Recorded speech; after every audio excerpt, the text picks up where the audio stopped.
Hi all welcome to our channel turning P S C. അപ്പം നമ്മൾ ഇന്ന് പഠിക്കാനായിട്ട് പോകുന്നത് ഒരു ഇമ്പോർട്ടൻ്റ് ആയ ടോപ്പിക്കാണ് മൗലിക അവകാശങ്ങൾ. ഇത് എൻ സി ആർ ടി ചാപ്റ്ററിലുള്ള ഒരു പോർഷൻ മാത്രമാണ്. നമുക്ക് ചാപ്റ്റർ പഠിക്കുക എന്ന് പറയുന്നല്ലേ നല്ല ലെങ്തി വീഡിയോ ആയി പോകും. കാരണം നല്ല ഡീറ്റെയിൽ ആയിട്ടാണ് എൻ സി ആർ ടിയിലൊക്കെ എന്താണ് നമ്മുടെ കോൺസ്റ്റിറ്റ്യൂഷനും അതേപോലെ മറ്റ് സബ്ജക്റ്റ് എല്ലാം കൊടുത്തിരിക്കുന്നത്. അപ്പോൾ നമുക്ക് ഓരോ ടോപ്പിക്കും പഠിച്ച് സ്റ്റാർട്ട് ചെയ്യാം. ഇമ്പോർട്ടൻ്റ് ആയ ടോപ്പിക്സ് മാത്രമാണ് പഠിക്കുന്നത്. നമുക്കറിയാം 10th ലെവൽ എക്സാം ആണെങ്കിൽ പോലും ഇപ്പോൾ +2 ലെവലിലോട്ട് മാറിയിട്ടാണ് ക്വസ്റ്റ്യനൊക്കെ ചോദിച്ചു വരുന്നത്. അപ്പം നമുക്ക് പഠിച്ച് ജോലി കിട്ടുക എന്നുള്ളതാണല്ലോ നമ്മുടെ ഒരു ലക്ഷ്യം എന്ന് പറയുന്നത്. അപ്പോൾ എന്താണ് നമുക്ക് എല്ലാം ഡീറ്റെയിൽ ആയിട്ട് തന്നെ പഠിക്കാം. അപ്പോൾ നമ്മൾ ഇന്ന് പഠിക്കാനായിട്ട് പോർഷൻ എന്ന് പറഞ്ഞാൽ മൗലിക അവകാശങ്ങളാണ്. നമുക്കറിയാം ഇന്ത്യൻ ഭരണഘടനയിലെ ഭാഗം 3-ലാണല്ലേ മൗലിക അവകാശങ്ങളെ കുറിച്ച് പറഞ്ഞത്. അപ്പോൾ നമ്മൾ ബേസ് ആയിട്ടുള്ള കാര്യങ്ങളും 10th വരെയുള്ള നമ്മൾ ഡീറ്റെയിൽ ആയിട്ടുള്ള എല്ലാം പറഞ്ഞിട്ടുണ്ട്. നമ്മൾ അതിനപ്പുറത്തേക്ക് കുറച്ചും കൂടെ ഡീറ്റെയിൽ ആയിട്ടാണ് നമ്മൾ പഠിക്കാനായിട്ട് പോകുന്നത്. അപ്പോൾ അതിൻ്റെ നമ്മൾ പറയാനായിട്ടുള്ള പോയിന്റ്സ് എന്ന് പറഞ്ഞത് ഇത്രയാണ്. അതൊക്കെ ഇവിടെ കൊടുത്തിട്ട് നമുക്ക് നോക്കാം. ഇന്ത്യൻ ഭരണഘടന മൗലിക അവകാശം. ഓക്കെ, സമത്വത്തിനുള്ള അവകാശം, സ്വാതന്ത്ര്യത്തിനുള്ള അവകാശം, ചൂഷണത്തിനെതിരെയുള്ള അവകാശം, മതസ്വാതന്ത്ര്യത്തിനുള്ള അവകാശം, സാംസ്കാരികവും വിദ്യാഭ്യാസപരമായ അവകാശം, ഭരണഘടനാപരമായ പരിഹാരങ്ങൾക്കുള്ള അവകാശം. അല്ലേ, നമുക്കറിയാം ഈ 6 അവകാശമാണ് എന്തെന്ന് പറയുന്നത് മൗലിക അവകാശങ്ങൾ ഉൾപ്പെടുന്നത്.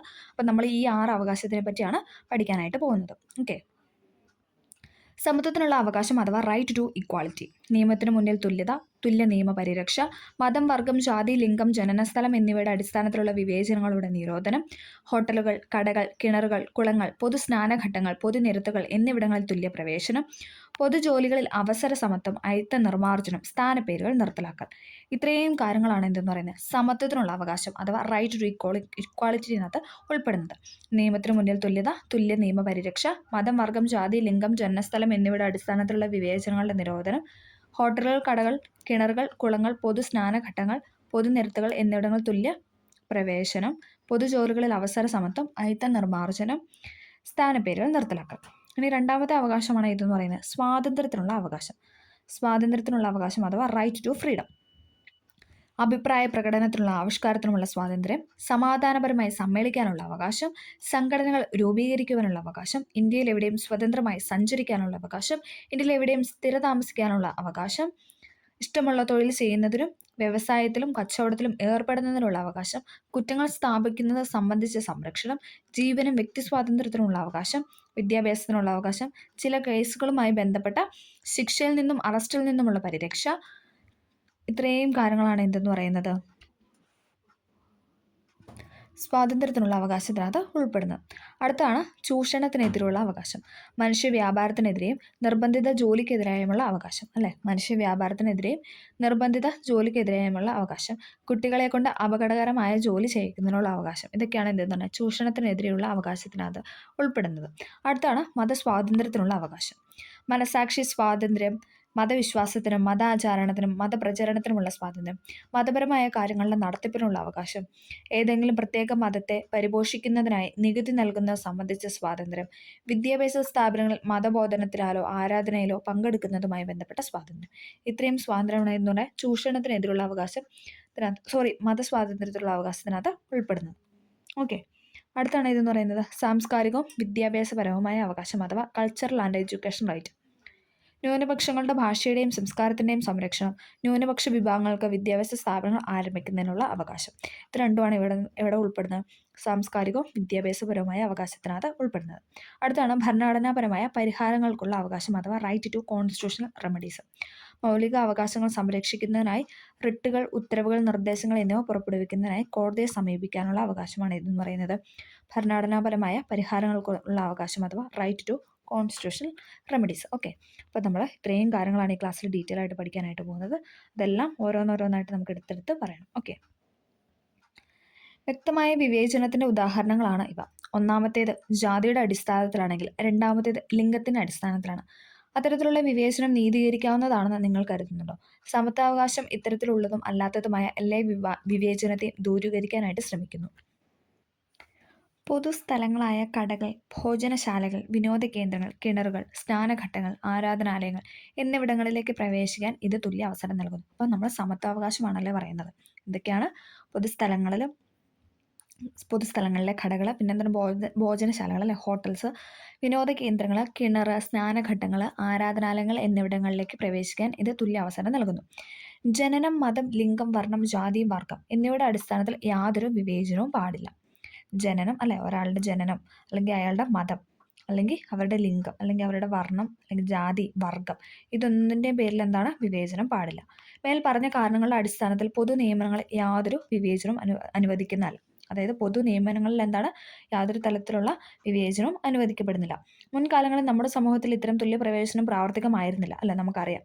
പലതരത്തിലുള്ള അല്ലെ അയിത്തങ്ങളും അല്ലെ പല രീതിയിലുള്ള കാര്യങ്ങളൊക്കെ നടന്നിരുന്നു. അതുകൊണ്ട് തന്നെ ഈ അവകാശങ്ങൾ വളരെ പ്രധാനപ്പെട്ടതാണ്. അയിത്താചരണം അസമത്വത്തിന് പ്രാകൃതമായ രൂപമാണ്. സമത്വാവകാശം ഇതിനെ നിർമ്മാർജ്ജനം ചെയ്തിരിക്കുന്നു. ഭരണഘടനയിലെ 18-ാം വകുപ്പ് പ്രകാരം സ്ഥാനപ്പേരുകൾ നൽകുന്നത് നിർത്തലാക്കുന്നതിലൂടെ ഒരു വ്യക്തിക്ക് സൈനികവും വിദ്യാഭ്യാസപരമായ മികവിനൊഴികെ യാതൊരു സ്ഥാനപ്പേരും നൽകുന്നതിൽ നിന്ന് രാഷ്ട്രത്തെ വിലക്കുന്നു. അതായത് എന്താണ് ആർട്ടിക്കിൾ 18 എന്താണ് പറയുന്നത്? സ്ഥാനപ്പേരുകൾ നിർത്തലാക്കൽ അല്ലേ. സൈനികവും വിദ്യാഭ്യാസപരമായ നമുക്ക് എന്തെങ്കിലും സ്ഥാനപ്പേര് മാത്രമേ പാടുള്ളൂ. ബാക്കി ഒന്നും എന്താണ് നമ്മുടെ ഭരണഘടന അല്ലെങ്കിൽ നമ്മുടെ രാഷ്ട്രം അതിനൊന്നും പ്രോത്സാഹിപ്പിക്കുന്നില്ല അല്ലേ. ബാക്കി എല്ലാ കാര്യങ്ങളും വിലക്കുന്നു. അങ്ങനെ സമത്വാവകാശം തുല്യ പദവിയും അന്തസ്സും ഉറപ്പുവരുത്തിക്കൊണ്ട് ഇന്ത്യയെ ഒരു യഥാർത്ഥ ജനാധിപത്യ രാഷ്ട്രമാക്കി തീർക്കാനായിട്ട് ശ്രമിക്കുന്നു. നമ്മുടെ ഭരണഘടനയിലെ ആമുഖം അഥവാ പ്രിയാമ്പിൾ വായിച്ചിട്ടുണ്ടോ നമ്മളതൊക്കെ വായിച്ച് ഡീറ്റെയിൽ ആയിട്ട് പറഞ്ഞിട്ടുണ്ട് അല്ലേ. അതിലെങ്ങനെയാണ് സമത്വത്തെ വിശദീകരിച്ചത്? സമത്വത്തെ സംബന്ധിച്ച് 2 കാര്യങ്ങൾ ആമുഖത്തിൽ പരാമർശിക്കുന്നതായി നമുക്ക് കാണാം. എന്തൊക്കെയാണ്? തുല്യ പദവി, അവസര സമത്വം. സമൂഹത്തിലെ എല്ലാ വിഭാഗങ്ങൾക്കും തുല്യ അവസരങ്ങൾ അനുവദിക്കാൻ കഴിയുക എന്നതാണ് അവസര സമത്വം കൊണ്ട് അർത്ഥമാക്കുന്നത്. എന്താണ്? സമൂഹത്തിലെ എല്ലാ വിഭാഗത്തിലും എന്താണ്? തുല്യ അവസരങ്ങൾ അല്ലേ, അതാണ് ഉദ്ദേശിക്കുന്നത്. എന്നാൽ വിവിധ തരത്തിലുള്ള അസമത്വങ്ങൾ നിലനിൽക്കുന്ന ഒരു സമൂഹത്തിൽ അവസര സമത്വം കൊണ്ട് അർത്ഥമാക്കുന്നത് എന്താണ്? പിന്നോക്കം നിൽക്കുന്ന ചില വിഭാഗങ്ങളുടെ, അതായത് പിന്നോക്കം നിൽക്കുന്നതെന്ന് ഉദ്ദേശിക്കുന്ന സാമൂഹികവും സാമ്പത്തികവുമായി പിന്നോക്കം നിൽക്കുന്നവർ, പിന്നെ അതിനകത്ത് സ്ത്രീകൾ ഉൾപ്പെടും, കുട്ടികൾ ഉൾപ്പെടും. അവർക്ക് ഉന്നമനത്തിനായി പ്രത്യേക പദ്ധതികളും നടപടികളും ഗവൺമെന്റ് നടപ്പിലാക്കുന്നതാണെന്ന് ഭരണഘടന വ്യക്തമാക്കുന്നു. സമത്വത്തെ പിന്തുടരുമ്പോഴും തൊഴിലിലും വിദ്യാഭ്യാസ സ്ഥാപനങ്ങളിലും പ്രവേശനത്തിലും സംവരണം നൽകുന്നത് നിങ്ങളെ അത്ഭുതപ്പെടുത്തിയിട്ടുണ്ടാവും. സംവരണം പോലുള്ള നയങ്ങളെ സമത്വാവകാശത്തിന്റെ ലംഘനമായി കാണാൻ കഴിയില്ല എന്ന് ഭരണഘടനയുടെ ആർട്ടിക്കിൾ 16(4) വ്യക്തമായി പറയുന്നുണ്ട്. എന്താണ്? വിദ്യാഭ്യാസ സ്ഥാപനങ്ങളിലെ പ്രവേശനത്തിലും സംവരണം നൽകുന്നത് നമ്മൾ കണ്ടിട്ടുണ്ടാകും അല്ലേ. അപ്പോൾ അതൊക്കെ എന്താണ്? സംവരണം പോലുള്ള നയങ്ങളെ സമത്വാവകാശത്തിന്റെ ലംഘനമായി കാണാൻ കഴിയില്ല എന്ന് ആർട്ടിക്കിൾ 16(4) വ്യക്തമായിട്ട് പറയുന്നുണ്ട്. അവസര സമത്തിനുള്ള അവകാശം പൂർണ്ണമായും സാക്ഷാത്കരിക്കുന്നത് ഇത് അനിവാര്യമാണെന്ന് ഭരണഘടനയുടെ അന്തസത്ത പരിശോധിച്ചാൽ നമുക്ക് ബോധ്യമാകും. നിങ്ങളാണ് ന്യായാധിപൻ അഥവാ യു ആർ ദ ജഡ്ജ്. നമുക്ക് നോക്കാം.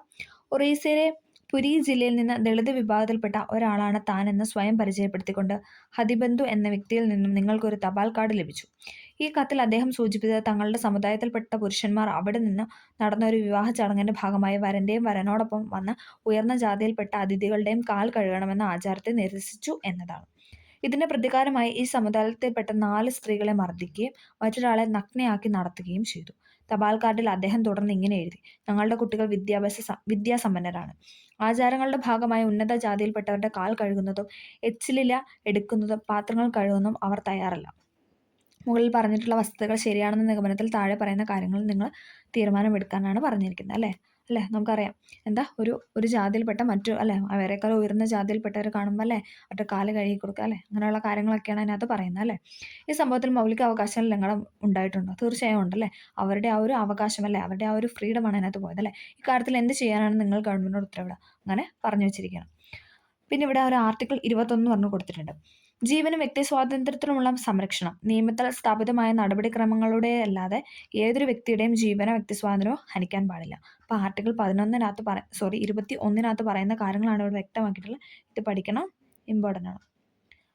വകുപ്പ് 21 ആർട്ടിക്കിൾ 21 എന്താ പറയുക? ജീവനും വ്യക്തി സ്വാതന്ത്ര്യത്തിനുള്ള അവകാശം, അതോടൊപ്പം നിയമത്തിൽ സ്ഥാപിതമായ നടപടിക്രമങ്ങളിലൂടെ അല്ലാതെ ഏതൊരു വ്യക്തിയുടെയും ജീവനോ വ്യക്തി സ്വാതന്ത്ര്യമോ ഹനിക്കാനായിട്ട് പാടില്ല. ഓക്കെ. അടുത്ത നമ്മൾ പറയുന്നത് സ്വാതന്ത്ര്യത്തിനുള്ള അവകാശം അഥവാ റൈറ്റ് ടു ഫ്രീഡം. സ്വാതന്ത്ര്യത്തിനുള്ള അവകാശം അഥവാ റൈറ്റ് ടു ഫ്രീഡം. സമത്വവും സ്വാതന്ത്ര്യവും, ഇക്വാളിറ്റി ആൻഡ് ഫ്രീഡം ജനാധിപത്യത്തിന് ഏറ്റവും അത്യന്താപേക്ഷിതമായ 2 അവകാശങ്ങളാണ് സമത്വം വേണം, അതോടൊപ്പം നമ്മുടെ സ്വാതന്ത്ര്യം വേണം ഇക്വാളിറ്റിയും വേണം, ഫ്രീഡം വേണം. ഇവ രണ്ടും പരസ്പര പൂരകങ്ങളാണ്. സ്വാതന്ത്ര്യം എന്നതുകൊണ്ട് ഉദ്ദേശിക്കുന്നത് ചിന്തയുടെയും ആവിഷ്കാരത്തിൻ്റെയും അവയുടെ പ്രയോഗത്തിൻ്റെയും സ്വാതന്ത്ര്യമാണ്. എന്നിരുന്നാലും ഒരാൾ ഇഷ്ടപ്പെടുന്നത് പോലെയോ ആഗ്രഹിക്കുന്നത് പോലെയോ പ്രവർത്തിക്കാൻ ഉള്ളതല്ല സ്വാതന്ത്ര്യം എന്ന് വ്യക്തമാണ്. അങ്ങനെയായാൽ സമൂഹത്തിലെ വലിയൊരു വിഭാഗം ജനതയ്ക്ക് അവരുടെ സ്വാതന്ത്ര്യം അനുഭവിക്കാൻ കഴിയാതെ വരും. അക്കാരണത്താൽ മറ്റുള്ളവരുടെ സ്വാതന്ത്ര്യത്തെ ഹനിക്കാതെയും ക്രമസമാധാനം തകർക്കാതെയും ഓരോ വ്യക്തിയും അനുഭവിക്കുന്ന സ്വാതന്ത്ര്യത്തെ മാത്രമേ സ്വതന്ത്രമായി നിർവചിക്കാനായിട്ട് കഴിയൂ. അപ്പം നമ്മൾ പറഞ്ഞ സ്വാതന്ത്ര്യത്തിനുള്ള അവകാശമാണ്. അടുത്ത നമ്മൾ പറയുന്നത് ജീവിക്കുന്നതിനും വ്യക്തി സ്വാതന്ത്ര്യത്തിനുമുള്ള അവകാശം, right to life and personal liberty. ജീവിക്കുന്നതിനും വ്യക്തി സ്വാതന്ത്ര്യത്തിനുമുള്ള അവകാശം.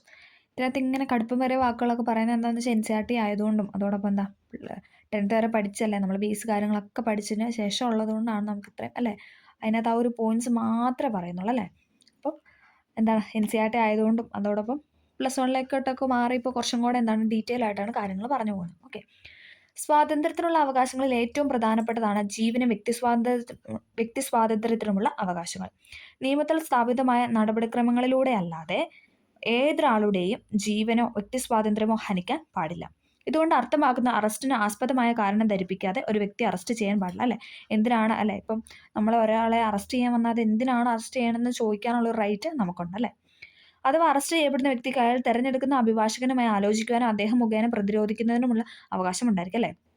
നമ്മളെ അറസ്റ്റ് ചെയ്ത് എന്താണ് നമുക്ക് നമ്മുടെ അല്ലെ വക്കീൽ അല്ലെങ്കിൽ ലോയർ ലോയറിനെ ബന്ധപ്പെടാനും അതോടൊപ്പം ബാക്കി കാര്യങ്ങൾക്ക് വേണ്ട ഇതെല്ലാം പ്രൊസീജിയർ എല്ലാം ചെയ്യാനുള്ള റൈറ്റ് നമുക്കുണ്ട്. അതുപോലെ അറസ്റ്റ് ചെയ്യപ്പെട്ട വ്യക്തി 24 മണിക്കൂറിനകം ഏറ്റവും അടുത്തുള്ള മജിസ്ട്രേറ്റിന് മുൻപാകെ പോലീസ് നിർബന്ധമായും ഹാജരാക്കേണ്ടതാണ് അല്ലേ. അതൊരു ഇമ്പോർട്ടൻ്റ് ആയ പോയിന്റ് ആണ് അല്ലേ. 24 മണിക്കൂറിനുള്ളിൽ എന്താണ് മജിസ്ട്രേറ്റിന് മുന്നിൽ ഹാജരാക്കണം. പോലീസിന്റെ ഭാഗമല്ലാത്ത മജിസ്ട്രേറ്റ് ഈ അറസ്റ്റ് നീതിയുക്തമാണോ അല്ലയോ എന്ന കാര്യത്തിൽ തീരുമാനമെടുക്കും. ഒരു വ്യക്തിയുടെ ജീവിക്കാനുള്ള അവകാശത്തെ സംരക്ഷിക്കുക എന്നത് മാത്രമല്ല മറിച്ച് വിശാലമായ ഒരു പ്രായോഗികതയും ഇതിനുണ്ട്. സുപ്രീം കോടതിയുടെ വിവിധ വിധിന്യായങ്ങൾ ഈ അവകാശത്തിന്റെ വ്യാപ്തി വർദ്ധിപ്പിച്ചിട്ടുണ്ട്. ചൂഷണമുക്തമായി അന്തസ്സോടെ ജീവിക്കാനുള്ള മനുഷ്യന്റെ അവകാശം ഈ അവകാശത്തിൽ പെടുന്നുവെന്ന് സുപ്രീം കോടതി വ്യക്തമാക്കിയിട്ടുണ്ട്. ജീവനോപാധി ഇല്ലാതെ ഒരു വ്യക്തിക്കും ജീവിക്കാൻ കഴിയില്ലെന്നും ജീവിക്കാനുള്ള അവകാശത്തിൽ പാർപ്പിടത്തിനും ഉപജീവനത്തിനുമായുള്ള അവകാശങ്ങൾ കൂടി ഉൾപ്പെടുത്തണമെന്നും സുപ്രീം കോടതി വ്യക്തമാക്കുന്നു. അടുത്താണ് കരുതൽ തടങ്കൽ. നമ്മൾ പറയാൻ പോകുന്ന അടുത്ത പോയിന്റാണ് കരുതൽ തടങ്കൽ. സാധാരണയായി ഒരു വ്യക്തി അറസ്റ്റ് ചെയ്യപ്പെടുന്ന അയാൾ ഏതെങ്കിലും കുറ്റകൃത്യത്തിൽ ഏർപ്പെടുന്നതിന് ശേഷമാണ്. എന്നിരുന്നാലും ചില അപവാദങ്ങളുണ്ട്. ചില സന്ദർഭങ്ങളിൽ കുറ്റം ചെയ്യുന്നതിന് മുൻപായി കുറ്റം ചെയ്യാൻ സാധ്യത ഉണ്ടെന്ന സംശയത്തിന്റെ അടിസ്ഥാനത്തിൽ വ്യക്തികളെ കുറച്ച് സമയത്തേക്ക് മുകളിൽ സൂചിപ്പിച്ച നടപടിക്രമങ്ങൾ ഒന്നും കൂടാതെ അറസ്റ്റ് ചെയ്യാം. ഇത് കരുതൽ തടങ്കൽ അഥവാ പ്രിവെൻറ്റീവ് ഡിറ്റൻഷൻ എന്നാണ് അറിയപ്പെടുന്നത്. അതായത് ഒരു വ്യക്തി രാഷ്ട്രത്തിന്റെ സുരക്ഷയ്ക്കോ ക്രമസമാധാനത്തിനോ ഭീഷണി ഉയർത്തുമെന്ന് ഗവൺമെന്റിന് തോന്നുകയാണെങ്കിൽ അയാളെ അറസ്റ്റ് ചെയ്യാനും വിചാരണ കൂടാതെ തടങ്കലിൽ വയ്ക്കാനും ഗവൺമെന്റിന് അധികാരമുണ്ട്. 3 മാസം വരെയാണ് കരുതൽ തടങ്കൽ നീട്ടിക്കൊണ്ട് പോകാൻ കഴിയുക. PYക്കാണ്. ഇതിനകത്ത് കുറേ പോയിന്റ്സ് പറഞ്ഞിട്ടുണ്ട്. ഇതൊക്കെ നമുക്ക് PYക്കായിട്ട് ചോദിച്ചിട്ടാണ്. ഇമ്പോർട്ടൻ്റ് ആയ ഒരു പോയിന്റാണ് ഇതെന്ന് പറയുന്നത്. 3 മാസം വരെയാണ് ഇതെന്ന് പറയുന്നത് കരുതൽ തടങ്കൽ നീട്ടിക്കൊണ്ട് പോകാൻ കഴിയുക. 3 മാസം വരെയാണ് കരുതൽ തടങ്കൽ നീട്ടിക്കൊണ്ട് പോകാൻ കഴിയുക. ഓക്കെ. 3 മാസത്തിന് ശേഷം ഈ കേസ് ഒരു ഉപദേശക സമിതിക്ക് മുൻപാകെ പുനഃപരിശോധനയ്ക്ക് വിധേയമാക്കണം. സാമൂഹിക വിരുദ്ധ ശക്തികളെയും ദേശവിരുദ്ധരെയും ഫലപ്രദമായി നേരിടുവാനുള്ള ഒരു ഉപകരണമായി ഇതിനെ കാണാവുന്നതാണ്. എന്നാൽ ഗവൺമെന്റ് പലപ്പോഴും ഈ നിയമത്തെ ദുരുപയോഗം ചെയ്തിട്ടുണ്ട്. നീതീകരിക്കാനാവാത്ത കാരണങ്ങളാൽ ഒരു വ്യക്തിക്കെതിരെ ഈ നിയമം ദുർവിനിയോഗം ചെയ്യുന്നതിൽ നിന്നും കൂടുതൽ സുരക്ഷിതത്വം വേണമെന്ന് ജനങ്ങളിൽ ചിലരെങ്കിലും ചിന്തിക്കുന്നുണ്ട്. വാസ്തവത്തിൽ ജീവനും വ്യക്തി സ്വാതന്ത്ര്യത്തിനുള്ള അവകാശവും കരുതൽ തടങ്കൽ തമ്മിലും പരസ്പര വൈരുദ്ധ്യം നിലനിൽക്കുന്നുണ്ട്. അടുത്താണ് അതർ ഫ്രീഡംസ് എന്ന് പറയുന്ന ഒരു പോയിന്റ് പറയുന്നത് മറ്റു സ്വാതന്ത്ര്യങ്ങൾ. സ്വാതന്ത്ര്യത്തിനുള്ള അവകാശം എന്നതിൽ മറ്റു ചില അവകാശങ്ങളും ഉൾക്കൊണ്ടിട്ടുണ്ട്. എന്നിരുന്നാലും ഈ അവകാശങ്ങൾ പൂർണ്ണമല്ല. ഓരോ അവകാശവും ഗവൺമെന്റിന്റെ നിയന്ത്രണങ്ങൾക്ക് വിധേയമാണ്. നമ്മൾ പറഞ്ഞിട്ടുണ്ടല്ലേ, ഓരോ അവകാശം എന്താണ് ഗവൺമെന്റിന്റെ നിയന്ത്രണങ്ങൾക്ക് വിധേയമാണ്. ഉദാഹരണത്തിന് അഭിപ്രായ സ്വാതന്ത്ര്യം, ആവിഷ്കാര സ്വാതന്ത്ര്യം എന്നിവ സമാധാനം, ധാർമ്മികത തുടങ്ങിയവയുടെ നിയന്ത്രണങ്ങൾക്ക് വിധേയമാണ്. അഭിപ്രായ സ്വാതന്ത്ര്യം, ആവിഷ്കാര സ്വാതന്ത്ര്യം ഇതൊക്കെ എന്താണ് സമാധാനം, ധാർമ്മികത ഇതിൻ്റെയൊക്കെ നിയന്ത്രണത്തിന് വിധേയമാണ്. അതുപോലെ തന്നെ സമ്മേളനത്തിനുള്ള സ്വാതന്ത്ര്യം, ആയുധമില്ലാതെ സമ്മേളിക്കുന്നതിനുള്ള സ്വാതന്ത്ര്യം എന്ന നിയന്ത്രണത്തിന് വിധേയമാണ്. സമ്മേളിക്കാനുള്ള സ്വാതന്ത്ര്യത്തെ പറയുന്നതാണ് എന്താ പറയുക, ആയുധമില്ലാതെ സമ്മേളിക്കാം. എന്നാൽ ചില പ്രദേശങ്ങളിൽ 5 അതിലധികമോ ആളുകൾ ഒത്തുചേരുന്നതിന് ഗവൺമെന്റ് നിയന്ത്രണങ്ങൾ ഏർപ്പെടുത്താം. എന്നാൽ ഇത്തരം അധികാരങ്ങൾ ഭരണ സംവിധാനത്തിന് നിഷ്പ്രയാസം ദുർവിനിയോഗം ചെയ്യാം. ഗവൺമെന്റിന്റെ ഒരു നടപടിക്കെതിരായോ അതിന്റെ നയത്തിനെതിരായോ ഉള്ള യഥാർത്ഥ പ്രതിഷേധത്തിനുള്ള അനുവാദം പോലും നിഷേധിക്കും. എന്നാൽ ജനങ്ങൾ തങ്ങളുടെ അവകാശങ്ങളിൽ മേൽ ജാഗരൂകരായിരിക്കുകയും ബോധവാന്മാരായിരിക്കുകയും ചെയ്താൽ ഇത്തരത്തിലുള്ള ദുരുപയോഗം കുറയ്ക്കാനായിട്ട് സാധിക്കും. അവകാശങ്ങൾക്ക് മീതെയുള്ള നിയന്ത്രണങ്ങളെ സംബന്ധിച്ച് ഭരണഘടനാ നിർമ്മാണ സഭയിലെ അംഗങ്ങൾ തന്നെ അതൃപ്തി പ്രകടിപ്പിച്ചിരുന്നു. ഇനി നമ്മൾ പറയുന്നത് ഒരു കോട്ടാണ്. ഈ മൗലിക അവകാശങ്ങളിൽ ഭൂരിഭാഗവും ഒരു പോലീസ് ഉദ്യോഗസ്ഥന്റെ കാഴ്ചപ്പാടിൽ നിന്നുകൊണ്ട് രൂപപ്പെടുത്തുകയാണെന്ന് എനിക്ക് തോന്നുന്നു. ഇത് PYക്കായിട്ട് ചോദിച്ചിട്ടുണ്ട്. വളരെ കുറച്ച് അവകാശങ്ങൾ മാത്രമാണ് യഥാർത്ഥത്തിൽ അംഗീകരിച്ചിട്ടുള്ളത്. മിക്കവാറുമുള്ള എല്ലാ അവകാശങ്ങൾക്കും പിന്നിൽ ചേർത്തിരിക്കുന്ന നിബന്ധനകൾ അവകാശങ്ങളെ കൊണ്ട് ഏതാണ്ട് മുഴുവനായും ഇല്ലാതാക്കുന്നു. എന്തായിരിക്കണം മൗലിക അവകാശങ്ങളെക്കുറിച്ചുള്ള നമ്മുടെ കാഴ്ചപ്പാട്? നമ്മുടെ ജനതയ്ക്ക് ലഭ്യമാവണമെന്ന് നാം ആഗ്രഹിക്കുന്ന എല്ലാ അവകാശങ്ങളും അതിൽ ഉൾപ്പെടുത്തേണ്ടതാണ്. സോമനാഥ് ലാഹിരി അദ്ദേഹം പറഞ്ഞു വെച്ച ഒരു കാര്യമാണ് ഇതെന്ന് പറയുന്നത്. ഇപ്പോൾ നമ്മൾ വായിച്ചതല്ലേ. മൗലികാവകാശങ്ങളിൽ ഭൂരിഭാഗം എന്നാണ് ഒരു പോലീസ് ഉദ്യോഗസ്ഥൻ്റെ കാഴ്ചപ്പാടിൽ നിന്നുകൊണ്ട് രൂപപ്പെടുത്തിയതെന്നാണ് തോന്നുന്നത്. ഇത് പറഞ്ഞ ആരാണെന്ന് ചോദിച്ചാൽ സോമനാഥ് ലാഹിരി. PYക്കോട് ചോദിച്ചിട്ടുണ്ട്. അടുത്തതാണ് കുറ്റാരോപിതർക്കുള്ള അവകാശങ്ങൾ അഥവാ റൈറ്റ്സ് ഓഫ് അക്യൂസ്ഡ്. വിവിധ കുറ്റങ്ങൾ ആരോപിക്കപ്പെട്ട വ്യക്തികൾക്ക് വേണ്ടത്ര സംരക്ഷണം ലഭിക്കണമെന്ന് ഭരണഘടന നിഷ്കർഷിക്കുന്നു. മിക്കപ്പോഴും കുറ്റം ആരോപിക്കപ്പെട്ട ഏതൊരു വ്യക്തിയും കുറ്റക്കാരനാണെന്ന് നമ്മൾ വിശ്വസിക്കുന്നു, അല്ലേ? നമുക്കറിയാം. എന്തെങ്കിലും ഒരു ആരോപണം വന്നാൽ പോലും അയാൾ കുറ്റവാളി എന്നുള്ള രീതിയിലാണ് സമൂഹം നോക്കിക്കാണുന്നത്. കുറ്റം ചെയ്തിട്ടുണ്ടെന്ന് കോടതി കണ്ടെത്തിയാൽ മാത്രമേ അയാൾ കുറ്റവാളിയാകൂ, അല്ലേ? കോടതി അയാളെ ശിക്ഷിച്ചാൽ മാത്രമാണ് അയാൾ കുറ്റവാളി. പക്ഷേ കുറ്റാരോപിതരെ പോലും നമ്മളെന്താണ് കുറ്റം ചെയ്തു എന്നുള്ള രീതിയിലാണ് കാണുന്നത്. കുറ്റാരോപിതനായ ഏതൊരു വ്യക്തിയും സ്വയം പ്രതിരോധിക്കാനുള്ള അവസരവും ലഭ്യമാക്കേണ്ടതാണ്. കോടതികളിൽ ന്യായമായ വിചാരണ ഉറപ്പുവരുത്താൻ ഭരണഘടന 3 അവകാശങ്ങൾ പ്രദാനം ചെയ്തിട്ടുണ്ട്. നമുക്ക് നോക്കാം. ഒരേ കുറ്റത്തിന് ഒരു വ്യക്തിയും ഒന്നിൽ കൂടുതൽ തവണ ശിക്ഷിക്കാൻ പാടില്ല. PYക്കാണ്. ഒരേ കുറ്റത്തിന് ഒരു വ്യക്തിയും ഒന്നിൽ കൂടുതൽ തവണ ശിക്ഷിക്കാൻ പാടില്ല.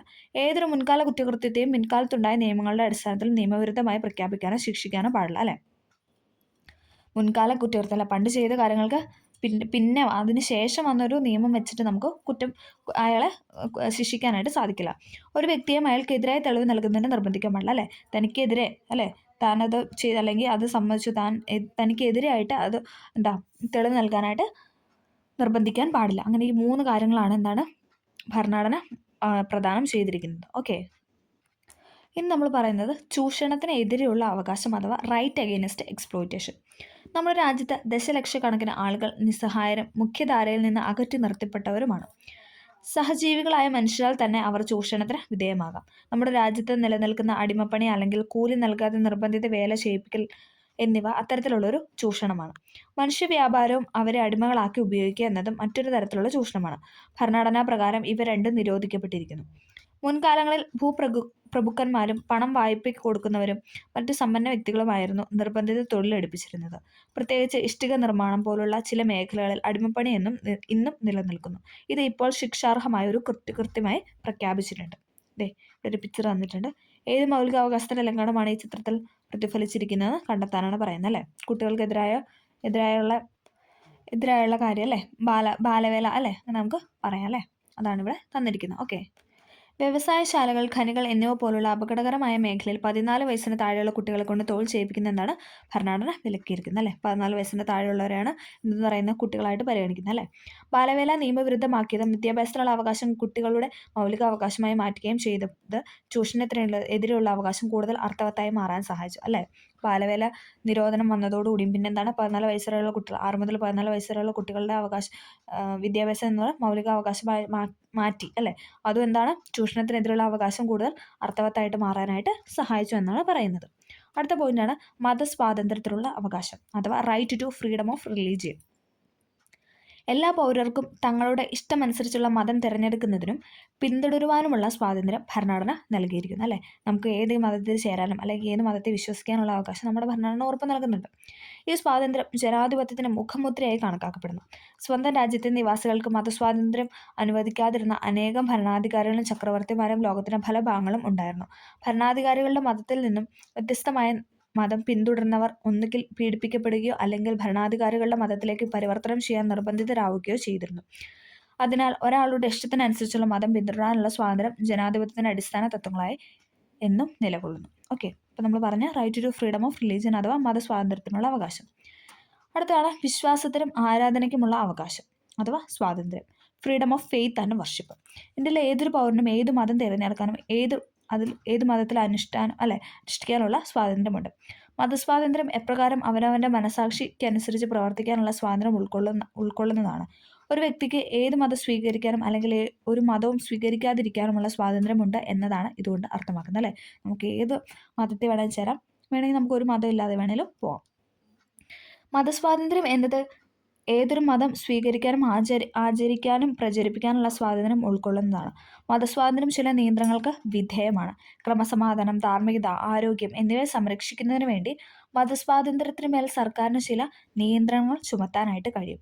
മതസ്വാതന്ത്ര്യത്തിനും അനിയന്ത്രിതമായ ഒരു അവകാശമല്ല ഇതുകൊണ്ട് അർത്ഥമാക്കുന്നത്.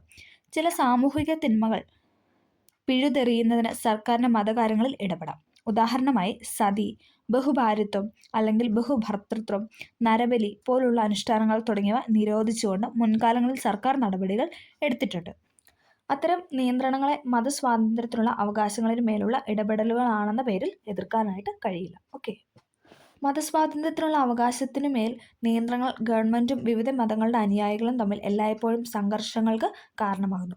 ഏതെങ്കിലും മതവിഭാഗത്തിൻ്റെ ചില പ്രവർത്തനങ്ങളെ ഗവൺമെൻറ് നിയന്ത്രിക്കാൻ ശ്രമിക്കുമ്പോൾ അത് തങ്ങളുടെ മതത്തിലുള്ള ഇടപെടലാണെന്ന് ആ മതത്തിൻ്റെ അനുയായികൾ കരുതുന്നു. മറ്റു ചില കാരണങ്ങൾ കൊണ്ടും മതസ്വാതന്ത്ര്യം രാഷ്ട്രീയ വിവാദത്തിന് കാരണമാകുന്നു. ഒരു വ്യക്തിയുടെ മതം പ്രചരിപ്പിക്കുന്നതിനുള്ള അവകാശം ഭരണഘടന ഉറപ്പു നൽകുന്നു. ഒരു മതത്തിൽ നിന്ന് മറ്റൊരു മതത്തിലേക്ക് പരിവർത്തനം ചെയ്യുന്നതിന് ജനങ്ങളെ പ്രേരിപ്പിക്കുന്നതിനും ഇതിൽ ഉൾപ്പെടും. മതപരിവർത്തനം ഭീഷണിയുടെയും അല്ലെങ്കിൽ പ്രലോഭനങ്ങളുടെയും അടിസ്ഥാനത്തിലാണെന്ന കാര്യത്തിൽ ചില ആളുകൾ അതിനോട് നീരസം പ്രകടിപ്പിക്കുന്നു. നമ്മുടെ ഭരണഘടന നിർബന്ധിത മതപരിവർത്തനം അനുവദിക്കുന്നില്ല. നമ്മുടെ മതത്തെക്കുറിച്ചുള്ള വിവരങ്ങൾ പ്രചരിപ്പിക്കുവാനും അതുവഴി മറ്റുള്ളവരെ അതിലേക്ക് ആകർഷിക്കാനും മാത്രമാണ് നമ്മുടെ ഭരണഘടന അവകാശം നൽകുന്നത്. അല്ലേ? ഒരാളെ ഫോഴ്സ് ചെയ്യാൻ നമുക്ക് ഇന്ന മതത്തിലോട്ട് വരണം എന്നൊന്നും പറയാൻ പറ്റില്ല. അയാൾക്ക് താല്പര്യമുണ്ടെങ്കിൽ അല്ലേ നമുക്ക് പ്രചരണമൊക്കെ നടത്താം. അതുമൂലം അയാൾക്ക് അതിനകത്ത് ആകർഷണമായിട്ട് വേണമെങ്കിൽ ആ മതത്തിലോട്ട് ചേരാമെന്നാണ് നമ്മുടെ ഇന്ത്യൻ ഭരണഘടന പറയുന്നത്. അടുത്താണ് ഇക്വാളിറ്റി ഓഫ് ഓൾ റിലീജിയൻസ് അഥവാ എല്ലാ മതങ്ങളുടെയും സമത്വം. അനേക മതങ്ങൾ നിലനിൽക്കുന്ന ഒരു രാജ്യമെന്ന നിലയിൽ വ്യത്യസ്ത മതങ്ങളോട് തുല്യ പരിഗണന നൽകുക എന്നത് ഗവൺമെൻറ്റിനെ സംബന്ധിച്ചിടത്തോളം ആവശ്യമായ കാര്യമാണ്. അല്ലേ? ഒരു ഇന്ന ജാതിനെ അവർക്ക് പ്രോത്സാഹിപ്പിക്കാനായിട്ട് ഗവൺമെൻറ് കഴിയില്ല. കാരണം ഇത്രയും അല്ലേ വൈവിധ്യമാർന്ന ഒരു രാജ്യമാണല്ലോ. പല തരത്തിലുള്ള കാര്യങ്ങളുണ്ട് ഇന്ത്യയിൽ. അല്ലേ? പല മതങ്ങളുണ്ട്. അപ്പോൾ നമുക്ക് ഇന്നൊരു മതത്തിനെ നമുക്ക് പ്രോത്സാഹിപ്പിക്കാനായിട്ട് ഗവൺമെൻറ്റിന് സാധിക്കില്ല. മറ്റൊരു അർത്ഥത്തിൽ പറഞ്ഞാൽ ഗവൺമെൻറ് ഒരു മതത്തിനും പ്രത്യേക പരിഗണന നൽകുന്നില്ല. ഇന്ത്യക്ക് ഒരു ഔദ്യോഗിക മതമില്ല. PYക്കായിട്ട് ചോദിച്ചിട്ടുണ്ട്. അല്ലേ? ഇന്ത്യക്കൊരു ഔദ്യോഗിക മതമില്ല. പ്രധാനമന്ത്രിയോ പ്രസിഡന്റോ ന്യായാധിപനോ അല്ലെങ്കിൽ മറ്റേതെങ്കിലും സർക്കാർ ഉദ്യോഗസ്ഥനോ ആകാൻ ഏതെങ്കിലും പ്രത്യേക മതവിഭാഗത്തിൽ ഉൾപ്പെടണം എന്നില്ല. അതുപോലെ പൊതുജോലിയുടെ കാര്യത്തിൽ മതപരമായ വിവേചനങ്ങൾ ഒന്നും തന്നെ ഗവൺമെൻറ് കാണിക്കാൻ പാടില്ല എന്ന സമത്വത്തിനുള്ള അവകാശം പഠിച്ചപ്പോൾ നാം മനസ്സിലാക്കിയിട്ടുണ്ട്. ഇത് തുല്യതയ്ക്കുള്ള അവകാശം അഥവാ റൈറ്റ് ടു ഇക്വാളിറ്റിയിലൂടെ ഭരണഘടന ഉറപ്പ് നൽകുന്നതായിട്ട് കാണാം. സർക്കാർ ഉടമസ്ഥതയിലുള്ള വിദ്യാഭ്യാസ സ്ഥാപനങ്ങൾ മതപ്രചാരണമോ മതബോധനമോ ഏതെങ്കിലും മതസ്ഥർക്ക് പ്രത്യേക പരിഗണനയോ നൽകുന്നില്ല. അല്ലേ? ഗവൺമെൻറ് സ്കൂളിലോ അല്ലെങ്കിൽ ഗവൺമെൻറ്റിൻ്റെതായ ഒരു സ്ഥാപനങ്ങളിൽ എന്താണ് മതത്തിനെ പറ്റി പറയാനോ അല്ലെങ്കിൽ മതത്തിൻ്റെ പേരിൽ അവർക്ക് കൂടുതൽ പരിഗണന നൽകാനോ ഒന്നും കഴിയില്ല. മതേതരത്വം എന്ന തത്വത്തെ നിലനിർത്തുകയും പരിപോഷിപ്പിക്കുകയും ചെയ്യുക എന്നതാണ് ഇത്തരം നിയമങ്ങളുടെ ലക്ഷ്യം. ഓക്കെ. അപ്പോൾ നമ്മൾ എന്താണ് മതസ്വാതന്ത്ര്യമാണ് പറഞ്ഞത്. നമ്മൾ പറയുന്നത് സാംസ്കാരികവും വിദ്യാഭ്യാസപരവുമായ അവകാശങ്ങളാണ്. ഇന്ത്യൻ സമൂഹത്തെക്കുറിച്ച് നാം സംസാരിക്കുമ്പോൾ ഇന്ത്യയുടെ വൈവിധ്യങ്ങൾ നമ്മുടെ മനസ്സിൽ പ്രതിഫലിക്കുന്നു. ഇന്ത്യൻ സമൂഹം ഒരു ഏകശിലാത്മക സമൂഹമല്ല. അല്ലേ? മോണോലിത്തിക് ആ ഒരു രീതിയിലല്ല ഇന്ത്യൻ സമൂഹം എന്ന് പറയുന്നത്. വൈവിധ്യങ്ങൾ നിറഞ്ഞ വിശാലമായ ഒരു സമൂഹമാണ് ഇന്ത്യ എന്ന് പറയുന്നത്. അത്തരത്തിൽ വൈവിധ്യങ്ങൾ നിറഞ്ഞ ഒരു സമൂഹത്തിൽ മറ്റു വിഭാഗങ്ങളെ അപേക്ഷിച്ച് എണ്ണത്തിൽ ചെറുതായ സാമൂഹ്യ വിഭാഗങ്ങൾ ഉണ്ടായിരിക്കും. ഏതെങ്കിലും ഒരു വിഭാഗം ന്യൂനപക്ഷമാകണമെങ്കിൽ അവർ ഭൂരിപക്ഷത്തിന് സംസ്കാരം സ്വീകരിക്കേണ്ടതായിട്ടുണ്ട്. ന്യൂനപക്ഷങ്ങളിൽ യഥാർത്ഥത്തിൽ ഒരു സുരക്ഷാബോധം ഉണ്ടാകുന്നതിന് ഭൂരിപക്ഷത്തിന് ഭാരിച്ച ഉത്തരവാദിത്തമുണ്ട്. ഒരു മതേതര രാഷ്ട്രത്തിൽ മാത്രമേ ന്യൂനപക്ഷത്തിന് സുരക്ഷിതത്വം ഉണ്ടായിരിക്കുകയുള്ളൂ. അത് അവരെ ദേശീയവാദികളാക്കും. ഭൂരിപക്ഷ സമുദായം തങ്ങളുടെ ദേശസ്നേഹത്തെ പൊലിപ്പിച്ച് കാട്ടേണ്ടതില്ല. അവർ ന്യൂനപക്ഷങ്ങളുടെ അവസ്ഥയിൽ തങ്ങളും സ്വയം സങ്കല്പിച്ചുകൊണ്ട് അവരുടെ ഭീതിയെ മനസ്സിലാക്കാനായിട്ട് ശ്രമിക്കണം. സുരക്ഷിതത്വത്തിനു വേണ്ടിയുള്ള എല്ലാ അവകാശവാദങ്ങളും ന്യൂനപക്ഷങ്ങളുടെ മനസ്സിലുള്ള ഭീതിയുടെ ഉൽപ്പന്നങ്ങളാണ്. ഭാഷ, ലിപി, അതുപോലെ തങ്ങൾക്ക് ലഭ്യമാകേണ്ട സേവനങ്ങൾ എന്നിവയെക്കുറിച്ചുള്ള ഭീതി. അപ്പോൾ ഇത്രയും പറഞ്ഞു വെച്ച ഈ ന്യൂനപക്ഷങ്ങളെക്കുറിച്ച് ഇങ്ങനെ പറഞ്ഞു വെച്ച വ്യക്തിയാണ് ആരെന്നാണ് സർദാർ ഹുക്കും സിംഗ്. അല്ലേ? നമുക്ക് സോമനാഥ് ലാഹിരി പറഞ്ഞല്ലേ ആ പോയിൻ്റൊക്കെ നമ്മൾ പറഞ്ഞു. അപ്പോൾ വേണമെങ്കിൽ അതുപോലെ തന്നെ ഇങ്ങനെ ഈ ഒരു ഇതിനകത്തെ 2 സെൻറ്റൻസ് എടുത്തിട്ട് എന്താണ് ആര് പറഞ്ഞാണെന്ന് ചോദിക്കാം. അല്ലേ? ന്യൂനപക്ഷങ്ങളിൽ യഥാർത്ഥത്തിൽ ഒരു സുരക്ഷാബോധം ഉണ്ടാകുന്നത് ഭൂരിപക്ഷത്തിന് ഭാരിച്ച ഉത്തരവാദിത്തമുണ്ട്. ഒരു മതേതര രാഷ്ട്രത്തിൽ മാത്രമേ ന്യൂനപക്ഷത്തിന് സുരക്ഷിതത്വം ഉണ്ടായിരിക്കുകയുള്ളൂ. നമ്മുടെ ഇന്ത്യ എന്ന് പറഞ്ഞാൽ മതേതരത്വ രാഷ്ട്രമാണല്ലേ. അത് അവരെ ദേശീയവാദികളാക്കും. ഭൂരിപക്ഷ സമുദായം തങ്ങളുടെ ദേശസ്നേഹത്തെ പൊലിപ്പിച്ച് കാട്ടേണ്ടതില്ല. അവർ ന്യൂനപക്ഷങ്ങളുടെ അവസ്ഥയിൽ തങ്ങളെ സ്വയം സങ്കല്പിച്ചുകൊണ്ട് അവരുടെ ഭീതിയെ മനസ്സിലാക്കാനായിട്ട് ശ്രമിക്കണം. സുരക്ഷിതത്വത്തിന് വേണ്ടിയുള്ള എല്ലാ അവകാശവാദങ്ങളും ന്യൂനപക്ഷങ്ങളുടെ മനസ്സിലുള്ള ഭീതിയുടെ ഉൽപ്പന്നങ്ങളാണ്. ഭാഷ, ലിപി, അതുപോലെ തങ്ങൾക്ക് ലഭ്യമാകേണ്ട സേവനങ്ങൾ എന്നിവയെക്കുറിച്ചുള്ള ഭീതി. അപ്പം ഇങ്ങനെ പറഞ്ഞു വെച്ച വ്യക്തിയാണ് ആരെന്ന് പറയുന്നത് സർദാർ ഹുക്കും സിംഗ് എന്ന് പറയുന്നത്. വൈവിധ്യമാണ് നമ്മുടെ ശക്തിയെന്ന് നമ്മുടെ ഭരണഘടന വിശ്വസിക്കുന്നു. അതുകൊണ്ട് തന്നെ മൗലിക അവകാശങ്ങളിൽ ഒന്ന് ന്യൂനപക്ഷങ്ങൾക്ക് അവരുടെ സംസ്കാരം നിലനിർത്തുവാനുള്ള അവകാശമാണ്. ന്യൂനപക്ഷ പദവി മതത്തെ മാത്രം ആശ്രയിച്ച് ഉള്ളതല്ല. ഭാഷാപരവും സാംസ്കാരികപരവുമായ ന്യൂനപക്ഷങ്ങൾ അതിൻ്റെ പരിധിയിൽ വരുന്നു. രാജ്യത്തിൻ്റെ ഏതെങ്കിലും ഒരു പ്രത്യേക ഭാഗത്തോ അല്ലെങ്കിൽ രാജ്യത്തൊട്ടാകെയോ മറ്റു വിഭാഗങ്ങളെക്കാൾ എണ്ണത്തിൽ കുറവുള്ളവരും ഒരു പൊതു ഭാഷയോ മതമോ ഉള്ളവരോ ആയ വിഭാഗമാണ് ന്യൂനപക്ഷങ്ങൾ. എന്താണ്, രാജ്യത്തിൻ്റെ ഏതെങ്കിലും ഒരു പ്രത്യേക ഭാഗത്തോ അല്ലെങ്കിൽ രാജ്യത്ത് ഒട്ടാകെയോ മറ്റു വിഭാഗങ്ങളെക്കാൾ എണ്ണത്തിൽ കുറവുള്ളവരെയാണ് നമ്മൾ എന്തെന്ന് പറയുന്നത്, ന്യൂനപക്ഷ വിഭാഗം എന്ന് പറയുന്നത്. അത്തരം സമുദായങ്ങൾക്ക് അവരുടേതായ ഒരു സംസ്കാരവും ഭാഷയും ലിപിയും ഉണ്ടായിരിക്കുകയും അവർക്ക് അവയെ സംരക്ഷിക്കാനും വികസിപ്പിക്കാനുള്ള അവകാശങ്ങളും ഉണ്ടായിരിക്കുകയും ചെയ്യും. ഓക്കെ. മതപരവും ഭാഷാപരവുമായ എല്ലാ ന്യൂനപക്ഷങ്ങൾക്കും അവരുടേതായ വിദ്യാഭ്യാസ സ്ഥാപനങ്ങൾ സ്ഥാപിക്കാനുള്ള അവകാശമുണ്ട്. അതിലൂടെ അവർക്ക് സ്വന്തം സംസ്കാരത്തെ സംരക്ഷിക്കുവാനും വികസിപ്പിക്കുവാനായിട്ടും കഴിയും. വിദ്യാഭ്യാസ സ്ഥാപനങ്ങൾക്ക് സാമ്പത്തിക സഹായം അനുവദിക്കുമ്പോൾ ന്യൂനപക്ഷ സമുദായ മാനേജ്മെൻറ്റുകൾക്ക് കീഴിൽ പ്രവർത്തിക്കുന്ന വിദ്യാഭ്യാസ സ്ഥാപനങ്ങളോട് സർക്കാർ വിവേചനം കാണിക്കുകയില്ല. ഓക്കെ. അപ്പോൾ ഇത്രയും കാര്യങ്ങളാണ് എന്തെന്ന് പറയുന്നത്, ന്യൂനപക്ഷ വിഭാഗങ്ങളെക്കുറിച്ചല്ലേ, അവരുടെ ആ ഒരു സംസ്കാരത്തെ പറ്റി പറയുന്നത്. അടുത്തതാണ് ഭരണഘടനാപരമായ പരിഹാരങ്ങൾക്കുള്ള അവകാശം അഥവാ റൈറ്റ് ടു കോൺസ്റ്റിറ്റ്യൂഷണൽ റെമഡി. വളരെയധികം മതിപ്പുളവാക്കുന്ന മൗലികാവകാശങ്ങളുടെ പട്ടിക ഉൾക്കൊള്ളുന്നതാണ് നമ്മുടെ ഭരണഘടന എന്ന് ആരും തന്നെ സമ്മതിക്കുന്നതാണ്. എന്നാൽ കേവലം അവകാശങ്ങളുടെ ഒരു പട്ടിക എഴുതി വെച്ചത് കൊണ്ട് മാത്രം കാര്യമില്ല. അവകാശങ്ങൾ പ്രായോഗിക തലത്തിൽ യാഥാർത്ഥ്യമാക്കുന്നതിനും അവർക്കെതിരെയുള്ള ആക്രമണങ്ങളെ പ്രതിരോധിക്കുന്നതിനുമുള്ള ഒരു മാർഗവും ഉണ്ടാവേണ്ടതുണ്ട്. ഇത് നേടിയെടുക്കാനുള്ള മാർഗമാണ് ഭരണഘടനാപരമായ പരിഹാരങ്ങൾക്കുള്ള അവകാശം അഥവാ റൈറ്റ് ടു കോൺസ്റ്റിറ്റ്യൂഷണൽ റെമഡീസ്. ഭരണഘടനാപരമായ പരിഹാരങ്ങൾക്കുള്ള അവകാശത്തെ ഭരണഘടനയുടെ ഹൃദയവും ആത്മാവും എന്ന് ഡോക്ടർ BR അംബേദ്കർ വിശേഷിപ്പിച്ചിട്ടുണ്ട്. PYQ ആണല്ലേ. ഭരണഘടനാപരമായ പരിഹാരങ്ങൾക്കുള്ള അവകാശത്തെ എന്താണ്, ഭരണഘടനയുടെ ഹൃദയവും ആത്മാവും എന്ന് ഡോക്ടർ BR അംബേദ്കർ വിശേഷിപ്പിച്ചിട്ടുണ്ട്. ഇതിന് കാരണം ഏതെങ്കിലും ഒരു മൗലികാവകാശത്തിൻ്റെ ലംഘനമുണ്ടായാൽ അത് പുനഃസ്ഥാപിച്ച് കിട്ടുന്നതിനായി ഏതൊരു വ്യക്തിക്കും എന്താണ്, ഒന്നെങ്കിൽ ഹൈക്കോടതിയോ അല്ലെങ്കിൽ സുപ്രീം കോടതിയോ സമീപിക്കുവാനുള്ള അവകാശം ഭരണഘടനാ പരിഹാര മാർഗത്തിലൂടെ ഉറപ്പു നൽകുന്നു. സുപ്രീം കോടതിക്കും ഹൈക്കോടതിക്കും ഇത്തരം അവകാശങ്ങൾ നടപ്പിലാക്കുന്നതിന് സർക്കാരിന് ഉത്തരവുകളും നിർദ്ദേശങ്ങളും നൽകാനായിട്ട് സാധിക്കും. കോടതികൾ റിട്ടുകൾ എന്ന പേരിൽ നിരവധി പ്രത്യേക ഉത്തരവുകൾ ഇതിനായിട്ട് പുറപ്പെടുവിക്കും. അപ്പോൾ നമ്മളിനി പറയാൻ പോകുന്നത് ഓരോരോ റിട്ടുകളാണ്. ഓക്കെ. ആദ്യത്തെ ഇമ്പോർട്ടൻ്റ് ആയ റിട്ടാണ് ഇതെന്ന് ഹെബിയസ് കോർപ്പസ്. ഇത് നമുക്ക് ചേരുമ്പോഴാണ് കൂടുതലും ചോദിക്കാറുള്ളത്. ഓക്കെ.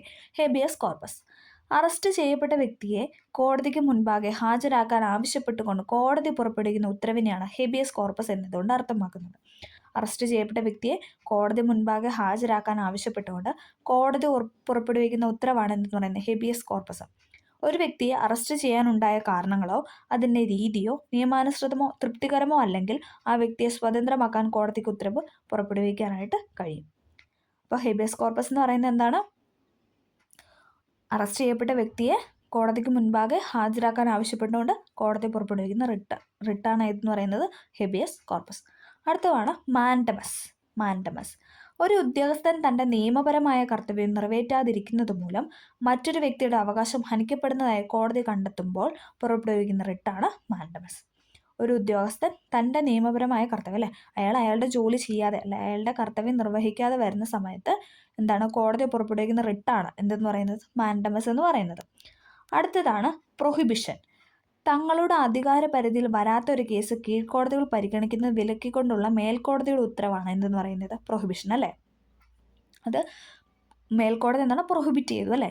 തങ്ങളുടെ അധികാര പരിധിയിൽ വരാത്ത കാര്യങ്ങൾ, അല്ലേ, അയാൾക്കാൽ മേലെയുള്ള കാര്യങ്ങൾ എന്താണ് അയാൾ ചെയ്ത എന്താണ് കീഴ്ക്കോടതികൾക്ക് മേലെ അത് വിലക്കിക്കൊണ്ട് മേൽക്കോടതി ഉത്തരവിടുന്നതാണ് ഇതെന്ന് പറയുന്നത് പ്രൊഹിബിഷൻ എന്ന് പറയുന്നത്. അടുത്തതാണ് കോ വാറണ്ടോ. ഒരു ഉദ്യോഗസ്ഥൻ അദ്ദേഹത്തിന് അർഹതയില്ലാത്ത സ്ഥാനം വഹിക്കുന്നതായി കോടതി കണ്ടെത്തുകയാണെങ്കിൽ അദ്ദേഹത്തെ അതിൽ നിന്നും തടഞ്ഞുകൊണ്ട് കോടതി പുറപ്പെടുവിക്കുന്ന റിട്ടാണ് കോ വാറണ്ടോ. എന്താണ്, ഒരു ഉദ്യോഗസ്ഥൻ അദ്ദേഹത്തിന് അർഹതയില്ലാത്ത സ്ഥാനം വഹിക്കുന്നതായി കോടതി കണ്ടെത്തുകയാണെങ്കിൽ അദ്ദേഹത്തിനെ അതിൽ നിന്ന് തടഞ്ഞുകൊണ്ട് കോടതി പുറപ്പെടുവിക്കുന്ന റിട്ടാണ് കോ വാറണ്ടോ. അടുത്തതാണ് സെർഷ്യോററി. ഒരു കീഴ്ക്കോടതിയിലോ മറ്റ് അധികാര സ്ഥാനത്തിൻ്റെയോ മുൻപാകെ പരിഗണനയിലിരിക്കുന്ന ഒരു കേസ് മേൽക്കോടതിയിലേക്കോ അല്ലെങ്കിൽ ഉന്നത അധികാര സ്ഥാനത്തിലേക്കോ കൈമാറ്റം ചെയ്യാനുള്ള ഉത്തരവാണ് സെർഷ്യോററി എന്നതുകൊണ്ട് ഉദ്ദേശിക്കുന്നത്. ഒരു കീഴ്ക്കോടതിയിലോ മറ്റ് അധികാര സ്ഥാനത്തിൻ്റെയോ മുൻപാകെ പരിഗണനയിലിരിക്കുന്ന ഒരു കേസ് മേൽക്കോടതിയിലേക്കോ അല്ലെങ്കിൽ ഉന്നത അധികാര സ്ഥാനത്തിലേക്കോ കൈമാറ്റം ചെയ്യുന്നു, അല്ലേ. കീഴ്ക്കോടതിയിൽ നിന്ന് മേൽക്കോടതിയിലേക്ക് പോകുന്നു. അതിനെയാണ് നമ്മൾ എന്തെന്ന് പറയുന്നത്, സെർഷ്യോററി എന്നതുകൊണ്ട് അർത്ഥമാക്കുന്നത്. ഓക്കെ. ഇപ്പം നമ്മൾ ഓരോ റിട്ടുകളാണ് പറഞ്ഞത്, അല്ലേ. ഹെബിയസ് കോർപ്പസ് പറഞ്ഞു, മാൻഡമസ് പറഞ്ഞു, പ്രൊഹിബിഷൻ പറഞ്ഞു, കോ വാറണ്ടോ പറഞ്ഞു, സെർഷ്യോററി പറഞ്ഞു, അല്ല. 5 തരത്തിലുള്ള റിട്ടുകളാണ് നമ്മൾ പറഞ്ഞു വെച്ചത്. ഇതെല്ലാം ഇമ്പോർട്ടൻ്റ് ആണ്, പഠിക്കണം. ഓക്കെ. ഇതിനകത്തൊന്നും ഇമ്പോർട്ടൻ്റ് എന്ന് പറഞ്ഞാൽ നമുക്ക് അടയാളപ്പെടുത്താനായിട്ട് പറ്റില്ല. കാരണം സ്റ്റേറ്റ്മെൻ്റ് ആയിട്ട് വരുന്നതുകൊണ്ട് നമുക്ക് ഇന്ന പോർഷനെ ചോദിക്കുകയുള്ളൂ എന്ന് പറയാനായിട്ട് സാധിക്കില്ല. അതുകൊണ്ടാണ് അങ്ങനെ ഒന്നും എടുത്ത് പറയാത്തല്ലേ. കാരണം ഇതിനകത്ത് പല സെൻറ്റൻസുകളും എടുത്ത് ഇപ്പോൾ പുതിയ പുതിയ പാറ്റേൺ ആയിട്ട് ക്വസ്റ്റ്യൻ പേപ്പറിൽ കാണുന്നുണ്ട്. അതുകൊണ്ട് നമുക്ക് എല്ലാം ഇമ്പോർട്ടൻ്റ് ആണ്. അതുകൊണ്ട് ഒന്നും നമുക്ക് പ്രത്യേകം പറയാനായിട്ട് കഴിയില്ല. പിന്നീടുള്ള വർഷങ്ങളിൽ ജുഡീഷ്യറി കൂടാതെ അവകാശങ്ങളുടെ സംരക്ഷണത്തിനായി മറ്റു പല സംവിധാനങ്ങളും രൂപവൽക്കരിച്ചു. ദേശീയ ന്യൂനപക്ഷ കമ്മീഷൻ, ദേശീയ വനിതാ കമ്മീഷൻ, ദേശീയ പട്ടികജാതി കമ്മീഷൻ മുതലായവയെക്കുറിച്ച് നമ്മൾ കേട്ടിട്ടുണ്ട് അല്ലേ. നമുക്കറിയാം ന്യൂനപക്ഷ കമ്മീഷനുണ്ട്, അതുപോലെ പട്ടികജാതി പട്ടികവർഗ കമ്മീഷനുണ്ട്, വനിതാ കമ്മീഷനുണ്ട്, ബാലാവകാശ കമ്മീഷനുണ്ട് അല്ലേ. അങ്ങനെ ഒരുപാട് കമ്മീഷന്, മനുഷ്യാവകാശ കമ്മീഷൻ, വിവരാവകാശ കമ്മീഷൻ അല്ലേ, ഒരുപാട് കമ്മീഷന് രൂപീകരിച്ച് പിൽക്കാലത്ത് വന്നിട്ടുണ്ട്. ഈ സ്ഥാനങ്ങൾ യഥാക്രമം സ്ത്രീകളുടെയും ന്യൂനപക്ഷങ്ങളുടെയും ദളിതരുടെയും അവകാശങ്ങൾ സംരക്ഷിക്കും. ഇതുകൂടാതെ മൗലിക അവകാശങ്ങളും മറ്റു തരത്തിലുള്ള അവകാശങ്ങളും സംരക്ഷിക്കുന്നതിന് മനുഷ്യാവകാശ കമ്മീഷനും രൂപീകരിച്ചിട്ടുണ്ട്. അപ്പം നമുക്കിനി പറയാനും പോകുന്നൊക്കെ നമുക്കിനി ഓരോ കമ്മീഷനെ കുറിച്ചാണ് ഡീറ്റെയിൽ ആയിട്ട് പറയേണ്ടത്. അപ്പം എന്താണ്, ഇത്രയാണ് ഇന്ന് പറയുന്നുള്ളൂ. ഇന്ന് നമുക്ക് കമ്മീഷനെ കുറിച്ചാണ് അടുത്ത ക്ലാസ്സിൽ പഠിക്കാനുള്ളത്. അപ്പോൾ നമുക്കത് അടുത്ത ക്ലാസ്സിൽ പഠിക്കാം. കാരണം എന്താ, അല്ലെങ്കിൽ വീഡിയോ നല്ല ലെങ്തായി പോകും. ഇത്രയും കാര്യങ്ങളല്ലേ ബേസായിട്ട് പറഞ്ഞു. അതിൽ നിന്ന് നമ്മൾ ഓരോ കാര്യങ്ങളും എടുത്തെടുത്തെടുത്ത് അതിൻ്റെ ഹെഡിങ് എല്ലാം എടുത്ത് നമ്മൾ ഓരോ ടൈറ്റിലും നമ്മൾ കംപ്ലീറ്റ് ചെയ്തിട്ടുണ്ട്. അപ്പം അതിനകത്തൊന്നും നമുക്ക് മെയിൻ പോയിൻ്റ് ആണെന്ന് പറയാൻ പറ്റില്ല. കാരണം എല്ലാം മെയിൻ പോയിൻറ്റ്സ് തന്നെയാണ്. ഏതെന്ന് ഇടയ്ക്കൊന്നും അല്ലേ, ഇവിടുന്ന് വേണമെങ്കിലും ക്വസ്റ്റ്യൻ ചോദിക്കാം അല്ലേ. നമ്മൾ ഓരോരുത്തരുടെയും കാര്യമല്ല, സോമനാഥ ലാഹിരിയുടെ കാര്യമൊക്കെ പറഞ്ഞു. കാരണം അതൊക്കെ എന്താണ് പുതിയ രീതിയിലുള്ള എക്സാമിൽ കണ്ടുവരുന്നതാണ്. അപ്പോൾ അതുകൊണ്ട് എന്നാ ഒന്നും നമുക്ക് കളയാനായിട്ടില്ല. അപ്പോൾ എല്ലാവരും എല്ലാ കാര്യങ്ങളും അല്ലേ, ഇതിനകത്ത് റിട്ടുകളും കാര്യങ്ങളും ഇപ്പോൾ നമ്മൾ പറഞ്ഞ എല്ലാ പോയിൻറ്റ്സും പഠിക്കാനായിട്ട് ശ്രമിക്കും. അപ്പോൾ എല്ലാവർക്കും ക്ലാസ് ഹെൽപ്ഫുള്ളായെന്ന് വിചാരിക്കുന്നു. NCERT ആയതുകൊണ്ട് തന്നെ നമുക്ക് നല്ല കടുപ്പത്തിലാണ് ടെക്സ്റ്റിൽ അല്ലേ വരികളൊക്കെ പോകുന്നത് അല്ലേ. നോർമൽ പെട്ടെന്ന് നമുക്ക് കത്തുന്ന രീതിയിലല്ല. പക്ഷെ എന്നാലും നമ്മൾ കഴിഞ്ഞ ക്ലാസ്സൊക്കെ പഠിച്ചല്ലേ, കോൺസ്റ്റിറ്റ്യൂഷനൊക്കെ നമ്മൾ അത്യാവശ്യം പഠിച്ചിരിക്കുന്നതുകൊണ്ട് തന്നെ നമുക്കത് മനസ്സിലാക്കി പോകാൻ പറ്റുന്നതേ ഉള്ളൂ. അപ്പോൾ എല്ലാവർക്കും ഹെൽപ്ഫുള്ളായെന്ന് വിചാരിക്കുന്നു. ഇഷ്ടമെങ്കിൽ ഒന്ന് ലൈക്ക് ചെയ്ത് സപ്പോർട്ട് ചെയ്ത് എല്ലാവരും ഒന്ന് സബ്സ്ക്രൈബ് ചെയ്യുക. അപ്പോൾ ഓക്കെ, താങ്ക് യു.